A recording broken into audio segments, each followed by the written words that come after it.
할렐루야. 아멘.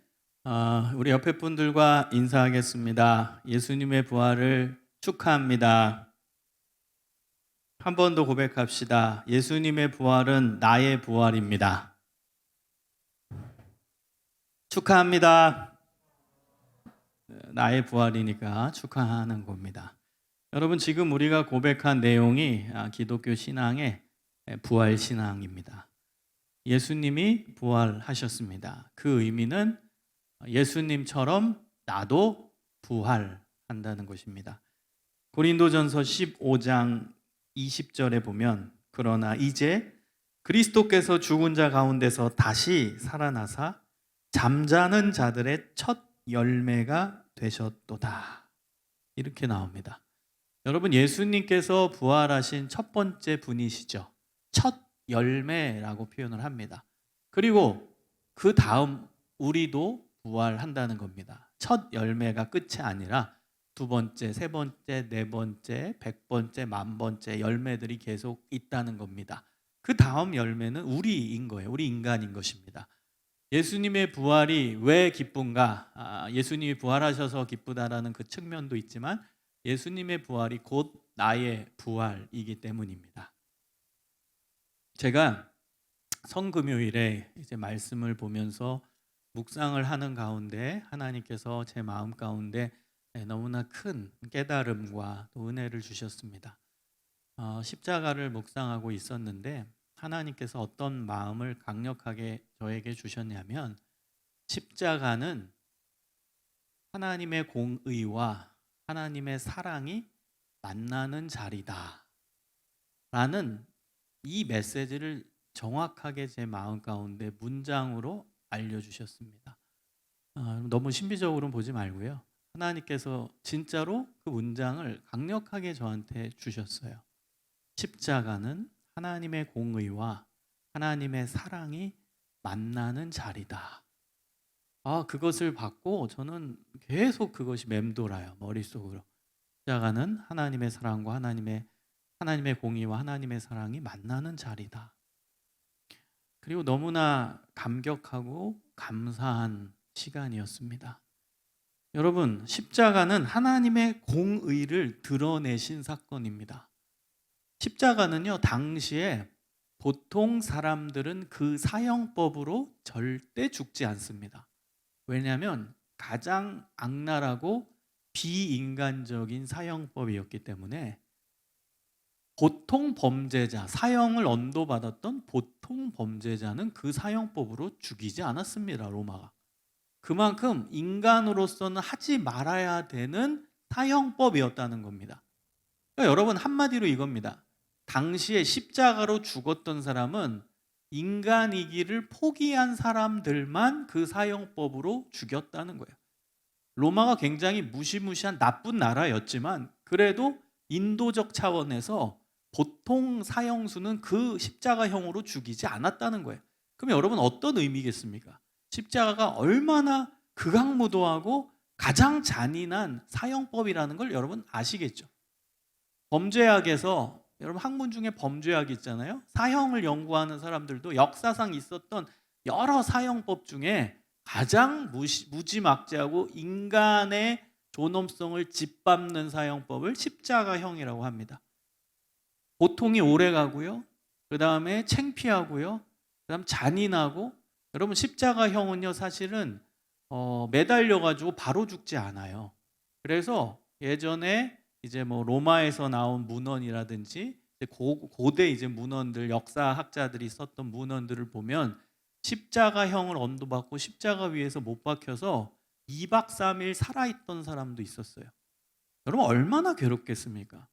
그러면 서서히 죽이는 게 가장 잔인무도한 사형법이거든요. 서서히 죽이는데 그 고통의 강도는 가장 강한 사형법이 십자가입니다. 못이 박혀 있으니 여러분 움직일 수도 없는 그 상황, 고통을 계속 느끼면서 죽어가는 거예요. 그러면 까마귀 같은 이 시체를 냄새맡고 날라드는 그 새들이 눈을 쪼아먹고 머리를 쪼고 한대요. 그래도 움직일 수 없으니까 그냥 당하는 거예요. 그런 괴로운 사형법, 정말 서서히 사람을 괴롭게 죽이는 사형법이 십자가형이었어요. 여러분, 우리 예수님이 이 십자가형으로 돌아가셨습니다. 아니, 예수님이 무슨 죄를 지었길래 그 잔인하다라는 로마 사람들도 그 십자가형으로는 사형을 일반인에게 언도하지 않았는데 어찌 우리 예수님이 이 십자가형으로 죽으셨을까? 물론 당시에 이제 정치적인 이 상황 안에서는 유대 사람들이 예수님을 빌라도에게 넘겼을 때 사형을 언도하고 십자가형을 언도하기 위해서 반역죄를 뒤집어 씌운 거죠. 이 예수가 자신이 유대인의 왕이라고 한다. 우리의 왕은 로마 황제다. 그런데 이 예수가 자기가 왕이라고 한다. 반역죄다. 그래서 반역죄로 십자가형을 언도받으신 겁니다. 예수님은. 반역죄는 가장 극악무도한 형벌 죄 중에 하나였기 때문입니다. 그런데 우리 신앙적인 관점에서 봤을 때는 예수님이 무슨 죄가 있었길래 그런 무지막지한 형벌에서 돌아가셨을까요? 저는 이 부분을 금요일에 묵상하면서 하나님께서 제 마음에 주셨던 깨달음은 그것이 하나님의 공의이니라, 이 깨달음이었어요. 여러분, 하나님의 공의가 뭔지 아십니까? 하나님의 정의입니다. 하나님의 정의는 구약에 잘 나와 있어요. 한마디로 죄를 지었으면 벌을 받아야 된다. 이것이 하나님의 정의, 하나님의 공의입니다. 여러분, 죄를 지었으면 벌 받는 게 하나님의 정의, 하나님의 공의, 하나님의 이치입니다. 하나님이 일하시는 방식입니다. 여러분, 구약을 잘 보세요. 율법이 얼마나 많이 나옵니까? 그 율법을 보면서 무슨 생각을 합니까? 와, 하나님이 죄를 진짜 미워하시는구나. 저는 그것이 보여요. 율법을 하나하나 다 언급하시는 게 하나님의 기준입니다. 하나님은 인간이 이 기준대로 살아가기를 원하신다는 거예요. 여러분, 그 기준에서 엇나가면, 그 기준을 못 지키면 다 죄예요. 무슨 얘기입니까? 와, 하나님의 기준이 참 높으시구나. 하나님이 참 엄격하시구나. 그리고 그 죄를 짓는 모든 사람은 벌을 받아야 되는구나. 그래서 하나님께서는 구약에 그 율법을 어기는 사람을 실제로 벌을 내리십니다. 하나님의 그게 원하시는 거예요, 사실은. 그게 하나님의 공의입니다. 여러분, 죄를 지었으면 벌을 받아야 됩니다. 이게 하나님의 정의입니다. 그게 십자가예요. 그럼 어떤 의미인지 와 닿으세요? 여러분, 예수님이 십자가에서 벌 받으신 겁니다. 그런데 예수님은 죄가 없으시거든. 아니, 예수님은 죄가 없으신데 왜 벌을 받으시지? 죄가 있어야 벌을 받는 게 하나님의 정의인데. 예수님이 벌을 받으셨어요. 누구 대신해서? 우리 대신해서입니다. 여러분, 이게 기가 막힌 은혜 아닙니까? 원래 누가 그 벌을 받아야 돼요? 인간이 죄를 지었으니까 인간이 그 벌을 받아야 됩니다. 십자가에서 죽을 만큼 인간은 죄가 무지막지하게 많다는 거죠. 여러분, 인간이라고 표현하는 것보다 우리라고 표현하는 게 더 정확합니다. 우리의 죄가 너무너무너무 큰 거예요. 그래서 그 십자가는 우리의 십자가죠. 여러분, 하나님은요, 우리 죄를 정말 싫어하십니다. 우리 죄가 너무 커서 십자가에 못 박아야 할 만큼 큰 죄입니다. 십자가에 못 박혀서 벌 받아야 마땅한 무거운 죄입니다. 그 죄를 우리가 갖고 십자가에서 벌 받아야 마땅한 것입니다. 그게 하나님의 공의입니다. 여러분, 십자가를 생각하면서 제일 먼저는 내 죄가 이렇게 크구나. 당시에 가장 극악무도한 형벌에서 벌 받아야 할 만큼 그렇게 큰 죄구나. 이걸 깨달으십시오. 우리가 달려야 되는 십자가입니다. 그런데 우리 하나님께서는 오늘 요한복음 3장 16절의 말씀처럼 하나님이 이 세상을 이처럼은 비교 대상이 없다는 겁니다. 너무너무 사랑하신다, 이 뜻입니다. 우리 인류를 너무너무 사랑하셔서 독생자 예수 그리스도를 우리에게 보내셔서 우리 대신해서 그 벌을 받게 하신 것입니다. 여러분, 예수님이 누구십니까? 하나님 아니십니까? 하나님의 아들이지만 하나님 그 자체이십니다. 여러분, 무슨 얘기예요? 벌 받아야 되는데 인간이, 그런데 하나님이 벌 내리는 주체자인데 내가 스스로 벌을 받겠다, 이겁니다. 제가 이 묵상을 하면서 떠오른 비유가 있었어요. 그 비유가 뭐냐면, 예전에 아버지, 어머니들이 아이가 너무 말을 안 들었을 때, 아버지가 정한, 어머니가 정한 룰에 어긋났을 때 손바닥으로 회초리를 때리던 그런 시대가 있었죠. 조선시대에도 있었고 옛날 시대에 있었잖아요. 요즘에는 그리고 회초리도 못하지만 옛날에는 있었어요. 애가 잘못하면 그 룰에 의해서 너 몇 대 맞기로 했지, 손바닥 대. 그런데 아버지, 어머니가 정한 룰이 있어서 이 아이가 그 룰을 정확히 어겨서 혼나야 돼요. 그런데 아이한테 회초리를 두면서 아빠를 때려라, 엄마를 때려라. 아빠가 대신 맞고 엄마가 대신 맞는 거예요. 여러분, 이 비유가 떠올랐어요. 옛날 이야기 중에 있었잖아요. 전래동화에 실제 있는 이야기입니다. 너무나 말 안 듣는 아들이 있어서 아버지가 혼내야 되는데 아버지가 종아리를 걷고 네가 나를 때려라. 아버지가 아들의 벌을 대신 받는 겁니다. 그 비유가 저는 떠올랐어요. 아, 이것이구나. 아버지가 대신 맞는 거예요. 아버지의 공의는 지켜야 되니까. 룰은 정했으니까. 죄를 지었으면 벌을 받아야 돼. 인간이 죄를 지었으니 인간이 벌을 받아야 되는데, 아버지가 이 아들을, 이 딸을 너무나 사랑해서 이 벌도 내리고 싶지 않은 거예요. 그런데 하나님의 공의는 지켜야 되고, 그래서 하나님이 택하신 방법이 나를 때려라. 내가 너 대신 벌을 받겠다. 그것이 십자가 사건입니다. 하나님이 나 대신해서 벌 받으신 사건입니다. 예수님은 하나님이십니다. 하나님이 대신 벌 받으신 것입니다. 그러므로 하나님의 공의를 드러내신 것입니다. 여러분, 이 깨달음이 저에게 오고 너무나 눈물이 났습니다. 그렇구나. 하나님의 공의를 지키셨구나. 그리고 하나님이 스스로 고난을 당하셨구나. 우리가 당해야 될 고난. 여러분, 이것이 십자가의 의미입니다. 그 안에는 하나님의 너무너무 뜨거운 사랑이 숨겨져 있는 거예요.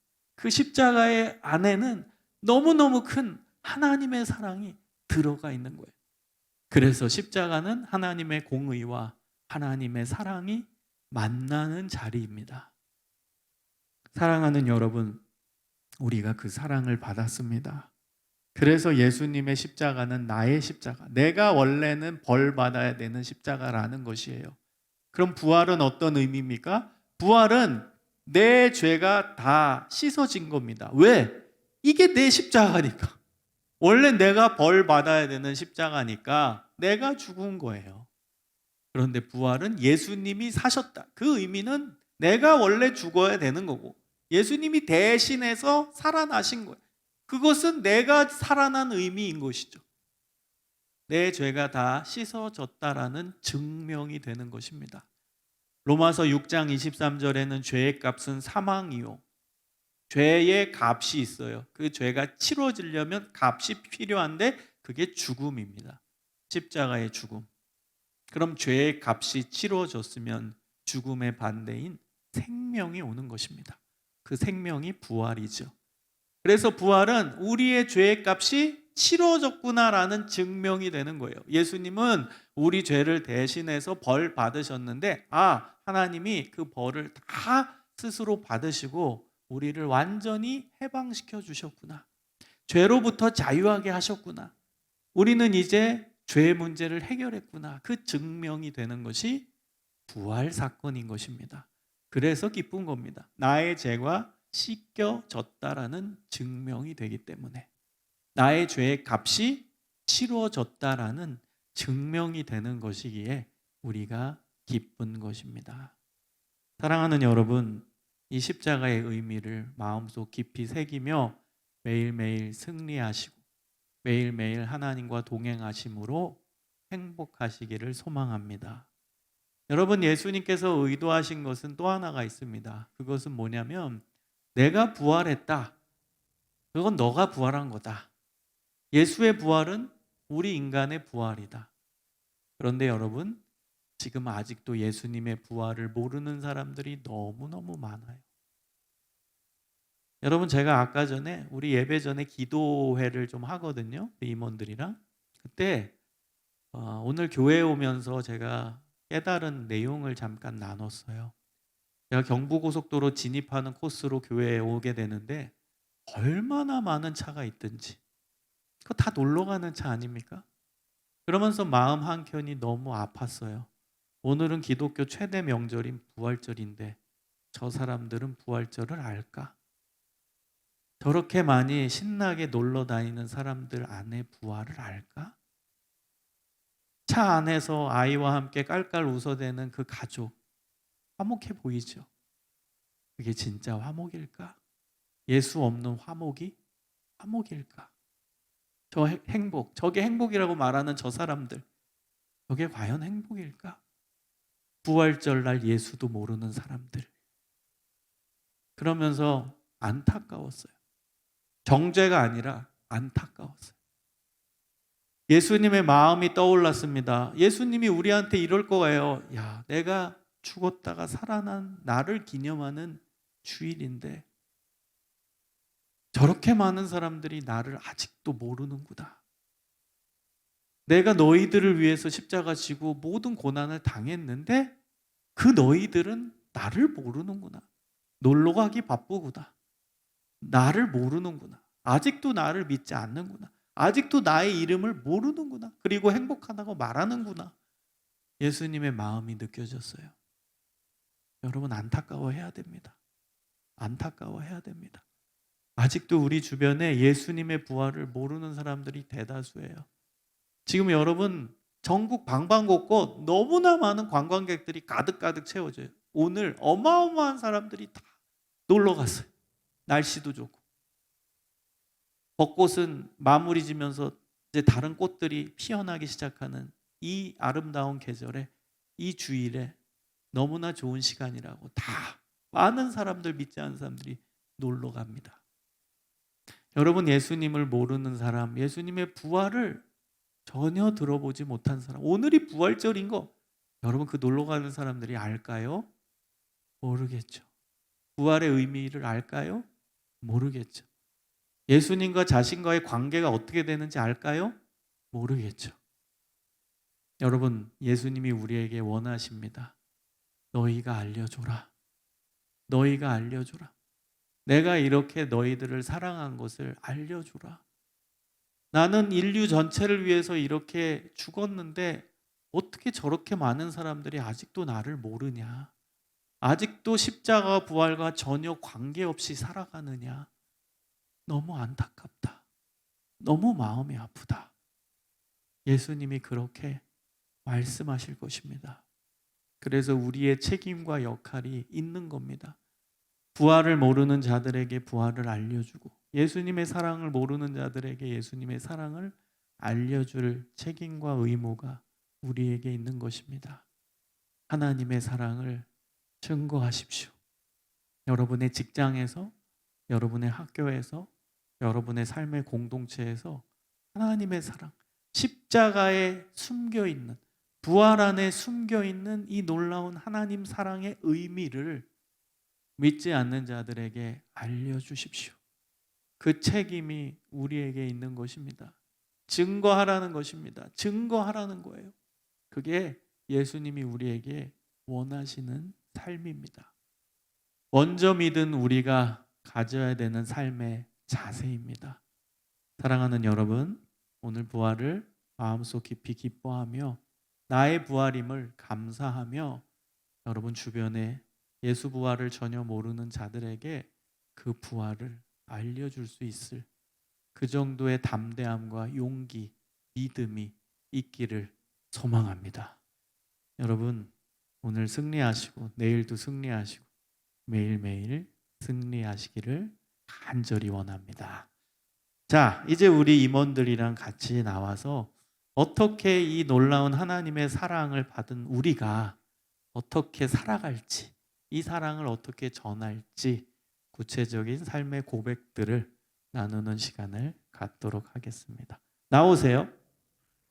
자, 여러분도 청중의 입장에서, 그러나 공감하는 사람의 입장에서 같이 끝까지 들어주셔서 감사합니다. 우리가 오늘 나눈 대로 우리의 삶 속에서 예수님이 나를 구원해 주셨다라는 이 놀라운 소식을 전하며 하나님의 사랑을 실천할 수 있기를 소망합니다. 기도하겠습니다. 하나님 감사합니다. 우리의 삶 속에서 예수 그리스도께서 드러나기를 소망합니다. 십자가는 하나님의 공의와 하나님의 사랑이 만나는 자리인데, 그 공의와 그 사랑을 받은 우리가 그 삶을, 예수님의 삶을 우리의 삶 속에 주님 채우며 우리도 예수님을 닮아가기 위해 조금이나마 노력하는 삶이 되게 하여 주시옵소서. 우리의 생각이, 우리의 손이, 우리의 발이 예수님을 기쁘시게 하는 삶, 사랑을 증거하는 삶이 되게 해 주옵소서. 예수님은 십자가에서 가시면류관을 머리에 쓰셨습니다. 그만큼 우리의 머릿속에 생각이 너무나 큰 죄악으로 가득 차다라는 뜻입니다. 예수님 두 손에 못이 박혔습니다. 그만큼 우리는 두 손으로 죄를 범할 때가 너무 많다는 겁니다. 예수님은 두 발에 못이 박히셨습니다. 그만큼 우리는 하나님이 가지 말라는 곳에 갈 때가 얼마나 많은지 모릅니다. 우리의 죄를 용서하여 주시고 그 죄를 용서받는 자답게 믿음으로 은혜 가운데 예수님 증거하며 살게 하여 주시옵소서. 예수님 이름으로 간절히 기도드립니다.